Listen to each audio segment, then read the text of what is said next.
कागलमधील पंचतारांकित MIDC येथे काल झालेल्या भीषण अपघातात एका इसमाचा जागीच मृत्यू झाला. आकाशचंद्र सी, वय वर्ष 27, राहणार पानगोडे, तिरुअनंतपुरम, केरळ असे मयत इसमाचे नाव आहे.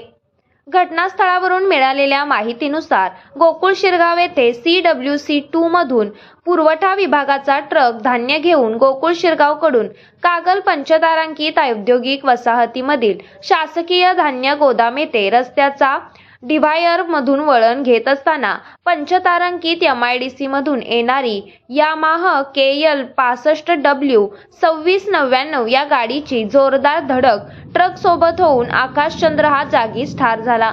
या अपघातानंतर रस्त्यावर वाहनांच्या रांगाच रांगा लागल्या होत्या. यावेळी पोलीस हवालदार संग्राम पाटील, चिंतामणी बाबले, प्रवीण मगदूम, सचिन परीट यांनी घटनास्थळावर येऊन पंचनामा केला आणि मृतदेह शवविच्छेदनासाठी कागल ग्रामीण रुग्णालय येथे पाठवण्यात आला. पुढील तपास कागल पोलीस करत आहेत. मराठी S न्यूज साठी कागलहून प्रशांत दळवी.